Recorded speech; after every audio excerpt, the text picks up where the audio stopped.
ప్రాథమిక పాఠశాలల పునర్వ్యవస్థీకరణలో భాగంగా కృష్ణా జిల్లా పామర్లో collector DK Balaji, MLA Varla Kumar Raja పాఠశాలను పరిశీలించి విద్యార్థుల తల్లిదండ్రులతో మాట్లాడారు. మెరుగైన విద్యను అందించాలన్న లక్ష్యంతో ప్రభుత్వం అడుగులు వేస్తోంది. దీనిలో భాగంగా ప్రతి తరగతికి టీచర్ ఉండేలా చూస్తున్నాం.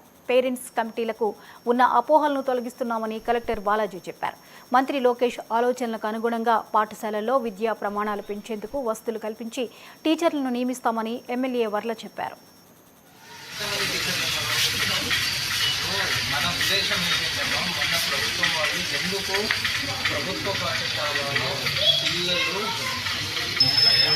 అదే ఇప్పుడు ప్రభుత్వం మీకు సొంత ఏమైనా శాంక్షన్ చేస్తే అప్పుడు మీరు ఈ బిల్డింగ్ బాగుంది నాది ఈ రోజు ఈ బిల్డింగ్ ఏమైపోతుందో అని సొంత ఇల్లు పెడతారా లేదు అంతే కదా, ఎవరైనా అంతే మనుషులు. ఇది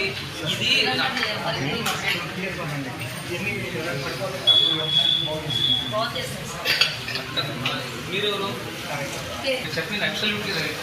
కానీ అక్కడున్న నేను ఇక్కడ తీసుకొని రావడానికి నాకు ఒకటే సమస్య ఉంది. అది కూడా మీరు చెప్పింది కరెక్టే. అక్కడున్న బిల్డింగు ఇక్కడున్న బిల్డింగు చూడము, నువ్వే చూడు.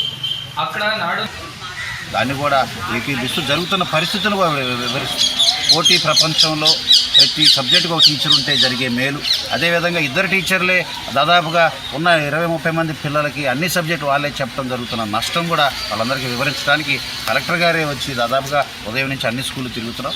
అర్థమయ్యేలాగా చెప్తే పేరెంట్స్ అందరూ కూడా స్పందిస్తున్నారు. ఈ పేరెంట్స్ అందరూ కూడా ఏకీభిస్తున్నారు.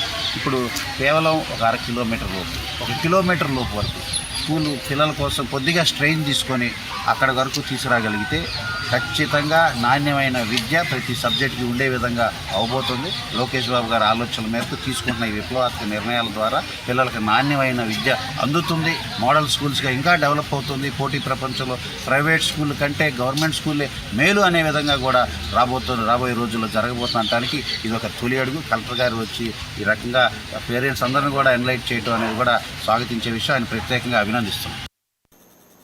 నేను ఇక్కడ తీసుకొని రావడానికి నాకు ఒకటే సమస్య ఉంది. అది కూడా మీరు చెప్పింది కరెక్టే. అక్కడున్న బిల్డింగు ఇక్కడున్న ఒక్క తరగతి కూడా ఒక టీచర్ ఉండాలి. 2-3 తరగతులు కలిపి ఒక టీచర్ ఉన్నప్పుడు విద్యా నాణ్యత అనేది కొంచెం తగ్గే ప్రమాదం ఉంది. కనుక ఒక్క తరగతికి ఒక టీచర్ని ఇచ్చే ప్రయత్నం చేస్తున్నాము. దాంట్లో భాగంగా ఇప్పుడు కొంతమంది మన ఎస్ఎంసి పేరెంట్స్ కమిటీ చైర్మన్లకి కొన్ని అపోహాలు ఉంటాయి. ఆ అపోహాలని నివారిస్తూ ఆ ప్రణాళిక ఎలా ఉంటుంది ఏంటి అని వాళ్ళకి అవగాహన కల్పించే కార్యక్రమం మా నుంచి చేపడుతున్నాం. Thank you.